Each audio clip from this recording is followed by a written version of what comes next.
Hi, everyone. I'm Kelly O'Horo, and this is Adaptable, Behavior Explained. Hi, everybody. Thank you so much for joining us today. We're going to talk about attachment styles. And the reason why that's so important is because it affects literally every relationship that we ever have and how we move through the world in our connection, our perception of safety, the way that we are vulnerable or the way that we are defensive or defend or avoid our connections, and how much we are willing to trust relationships in the world. And so we're going to talk a little bit about each of the 4 attachment styles and what some of those behaviors and traits might look like and ways to address that if you want to grow into a more healthy, secure attachment. So that's what we're going to be kicking off today. So John Bowlby and Mary Ainsworth later did a whole bunch of research on attachment, and they basically determined there's 4 attachment styles.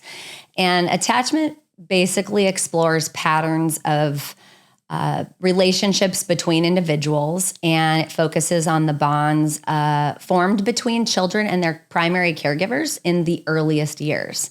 Attachment styles are patterns of behavior and expectations that people develop in close relationships based on the care that they received or lack thereof during those infancy years and early childhood. So the first attachment style that we all want is secure attachment. And this is described by someone who's generally had caregivers who were responsive, who were consistent, they were emotionally available. So for example, if a child's hurt and they needed care, at the time of the event, there was an attuned caregiver. They were there with empathy, they were there with, they consoled, they were validating. And so as a result, the person feels comfortable both with emotional connection and intimacy and independence. They can tolerate disconnection. Traits that someone with secure attachment tends to exude or exhibit are that they have trust in others, that they have positive expectations about relationships. So they kind of see the glass as half full. They have a more natural, generous assumption that the behaviors of others are not necessarily personal, and they have more tolerance around disconnection. They can form long-term bonds and healthier connection, and they can oftentimes regulate their emotions effectively and tend to be more self-confident. They might be distressed, like children with secure attachment might be distressed with separation from their caregivers, but they warmly welcome back the caregiver when they have eye contact or a hug when the parent or caregiver returns. So the next kind of attachment style is that of anxious or preoccupied attachment. So people with an anxious, preoccupied attachment style often had caregivers who were inconsistently available or inconsistently responsive. So as a result, they might worry about the reliability of someone being there for them. And that shows up in partnerships. So an example of this might be a parent that was gone for work a lot, or when they were home, they were preoccupied with other tasks, or they were on their computer or their phone all the time. And when the child needed them, they couldn't always be relied upon. And sometimes they were supported and validated and given attunement, but then sometimes they weren't. And so it was quite inconsistent. This can also happen in large family systems where the demand on the caregivers is so great because there are so many children. And so it creates traits or behaviors in a person where they might seek constant reassurance. They fear rejection more readily. They personalize behavior. You know, if you don't answer a text or a phone call right away, they're overly dependent on the partner to make sure everything is okay. And they might be really taking things personally if their partner isn't there all the time. So they're insecurely attached to the safety of the relationship.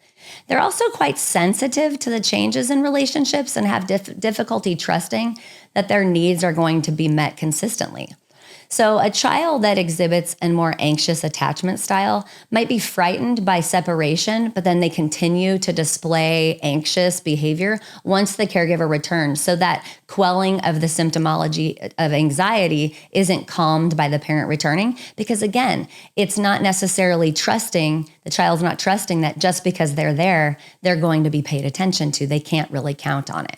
So some statements that you might hear from someone with a more anxious attachment style might sound like they need constant reassurance that you're not going to leave them.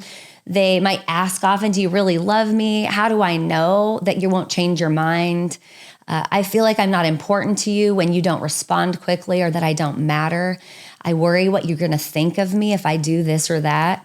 When you don't text or call, I start thinking that something's wrong, or I start dress rehearsing tragedy and really going down the train to the wrong country, that things are not okay and I can't trust that I can count on you.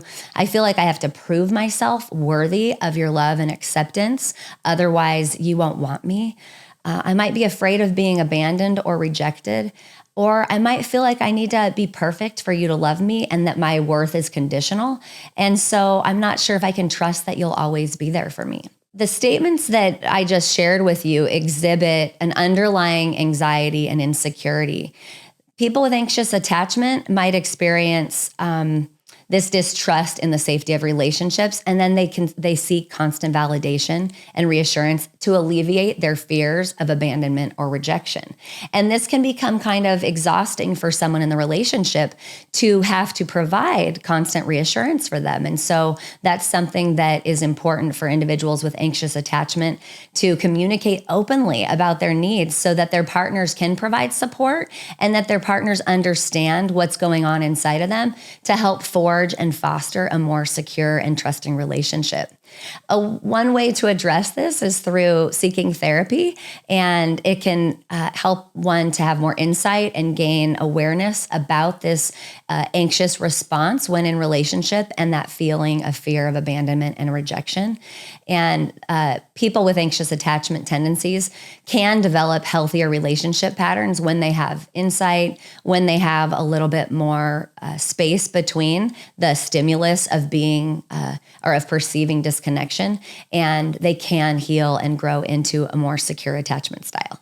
The next kind of attachment style that we're going to discuss is a dismissive or a more avoidant attachment style. So people who have had this attachment style tend to have had caregivers who were emotionally distant or unavailable. So they just weren't there. This is often something that happens when one or both parents are absent for large chunks of time, whether it was ecologically for work or whether there was just neglect or an absence based on circumstance. But people with an avoidant or dismissive attachment style consequently develop strategies of self-reliance, over-independence, and oftentimes emotional suppression. So these are people that value independence, may avoid close emotional connection. They might be really readily available to others, but don't allow themselves to lean on or trust that others will be there for them. They might be uncomfortable with emotional intimacy and tend to downplay the importance of relationships. And they might be really extremely autonomous or independent, which is really a trauma response. They also might have trouble or difficulty expressing their emotions, and that makes it harder for people to connect with them. And so a child who reacts fairly calmly to the absence of a caregiver or a parent in the separation, and then doesn't embrace them upon return, likely has a more avoidant attachment style. So for these people, emotional intimacy and closeness in relationships is hard to come by, and they don't necessarily even understand why it's important. They don't automatically subscribe to the fact that we are, in fact, attachment beings who thrive in interdependence, and we do better when we can be in a tribe or in connection with others. And someone with a dismissive attachment style doesn't necessarily believe that, nor do they want to necessarily give up their autonomy or independence, because that would be risky. So some statements that someone with an avoidant attachment style might make or behave: they value their independence. They need their personal space. I don't feel like feeling tied down or obligated. I like things the way I like them. I prefer to deal with problems in my own way. I don't need any help. They'll oftentimes resist the help of others trying to be there for them if they are going through something difficult. That is, if you even know they are going through something difficult, because oftentimes they won't share that they are going through a hard time. So they really oftentimes keep to themselves. They have a hard time trusting others, and so they keep their distance. They won't lean on others. They might say things like emotions make me feel uncomfortable, or I don't do vulnerability, or I'd rather not get too emotional. I hate crying. I don't like crying. Those are kinds of things with someone with a more avoidant attachment style might exhibit. They might proclaim that they're fine on their own. They don't need someone else to make them happy. They don't need to rely on others for their okayness. And not to say that we should rely on other people for our okayness, but we can, in interdependent, healthy relationships, absolutely affect the happiness and wellness of another person. And we can contribute to overall calmness and in a nervous system if we allow ourselves to be in relationship and connection with others. These people might say, I'm not good at expressing my emotions or my feelings, so don't expect me to. This is just the way that I am. They might also try to say things like, I find it easier to focus on work or hobbies, and I just don't do relationships. So they might be avoidant of social interactions or just proclaim being content by themselves. So people with avoidant attachment tend to be, again, prioritizing independence and self-sufficiency. They might avoid emotional vulnerability and then struggle again with forming deep emotional connections. So these are more surface relationships. It's important to note that people with avoidant attachment styles may still desire relationships, but they may approach them with a guarded or more reserved demeanor. And it might take quite some time for them to let their guard down and for you to be able to be close to them. Building trust in providing reassurance in a relationship can help individuals with avoidant attachment style feel more secure and comfortable with emotional intimacy over time. I know that personally, I struggle with people with an avoidant attachment style because my unhealthier version of attachment style was more preoccupied and anxious. My parents were there for me, but then there would be bouts of time where they weren't emotionally available. And so it left me kind of in doubt. And so I have more of an anxious attachment style. And so when I am in relationship with someone with a more avoidant attachment style, I find myself more triggered in the disconnection because I can't trust it. And so when I think about what I need to do, I need to ask for reassurance. I need to communicate my needs. And hopefully in the relationships where people are more avoidant, they recognize that I do need a little bit more reassurance. And even though it's scary for them to allow themselves to move closer to me, ultimately, in order to earn a secure attachment bond, we both have to wiggle and give a little bit in that experience. And the last type of attachment style that I'm going to discuss is fearful or avoidant attachment, which is oftentimes referred to as disorganized attachment. People who've had caregivers who were inconsistent or abusive, it leads to conflicting emotions about relationships in general. Can I trust that people will be there? Can I trust that I can count on someone? The attachment style is referred to as disorganized because it combines elements of both attachment or of anxious attachment as well as that a dismissive avoidant style. And so this is a more complex presentation because it's not so cut and dry for them to understand what they need and how to express what they need. And oftentimes they are either seeking and moving close, but then when they move close to someone and they feel that sense of vulnerability and connection, they might then start to get a little bit jumpy about it and start to withdraw and push away. And so it's confusing when we love someone with this more of a disorganized attachment style because we get the connection that we crave, but then it gets taken away from us because their fear of the mistrust of that safety and connection gets kicked up and then they start to push away. So traits that someone with disorganized attachment might present is that they desire closeness, but that they fear that intimacy due to the past negative experiences that they've had.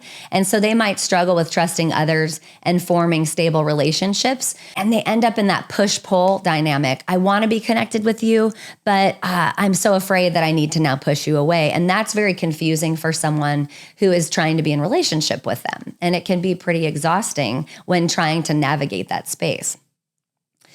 Someone that has disorganized attachment as a child might have odd or ambivalent behavior toward a caregiver upon return, and then approaching them and then turning away, or sometimes even hitting a caregiver when they come. And that is always the result of childhood trauma. And so when we see this, we want to get really curious about what happened to someone to make them so unstable in relationships. People with disorganized attachment often display contradictory or unpredictable behaviors in their relationships. Their statements might reflect a mixture of both anxious and avoidant tendencies, an overall sense of confusion in general around fear of trusting a relationship. And so some things that a disorganized attachment style person might say or act like is like, I want to be close to you, but I'm so scared of getting hurt, so I pull myself away. I don't know how to handle emotions in a relationship. It feels too overwhelming, so I might then avoid them. I want intimacy, but I also fear it, so it's a constant struggle in me. The internal struggle is so profound that I find myself in disarray when it comes to connection and relationship. I push people away when I need them the most. I feel like I'm never going to be good enough for anyone to fully love and to trust that they'll want me and they'll be there for me. I'm so hungry and crave connection, but I'm afraid of being vulnerable, so I then push it away. I'm afraid you'll leave me, so I try to create distance. And I don't understand why I react this way. It's like I have these conflicting feelings and I don't know what to do about it. So it creates a lot of instability for someone who struggles with this type of attachment. I feel lost in relationships. I don't know where I am and where others begin. And I don't know how to navigate the overwhelm of the emotions that go along with connection and the instability in my own nervous system. I want stability, but I'm afraid of getting too comfortable because what if it's pulled right out from under me? And so I struggle to trust that it would be there. So these statements reflect that internal conflict and confusion that individuals with disorganized attachment often have, and they experience in relationships. And their symptoms of this are oftentimes, of course, greater for obvious reasons when they're struggling to try to establish connection in relationships. So their behavior might appear inconsistent, and they struggle with forming and maintaining secure connections for obvious reasons.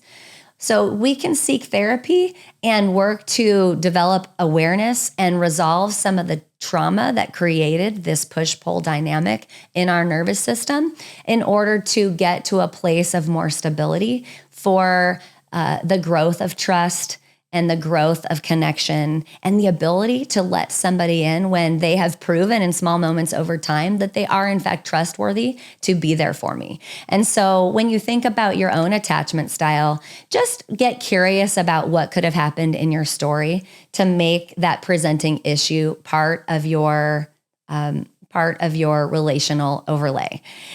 If you would like to learn more about your attachment style, I highly recommend this awesome book, Attached. This is a great kind of Bible to attachment, and you'll learn so much about yourself, kind of the why and how things came to be for you in your nervous system related to the consistency or inconsistency of your primary caregivers, especially in those early years. And of course, if just reading about it doesn't seem to be slowing down your nervous system enough, I highly encourage you to reach out and find a therapist that can help you work through these attachment issues. Highly recommend EMDR therapy, as it will help you to resolve unresolved encoded memories that helped lay the groundwork for how you trust in the world and how you naturally connect or don't allow yourself to. So thank you so much. I hope that this topic was helpful for you. Just as a little side note, attachment styles aren't so black and white. They aren't rigid. They are a little bit flexible. People might show some of these traits and behaviors in both categories. So it's not black and white, but we tend to have a more natural propensity to lean in based on our stories to, one or the other of the anxious or the avoidant attachment styles. But understanding your own attachment style and that of others contributes to a much healthier relationship and much more fulfilling relationships. So thank you very much for listening today. I hope that you found it useful. And don't forget to lead with love. It'll never steer you wrong.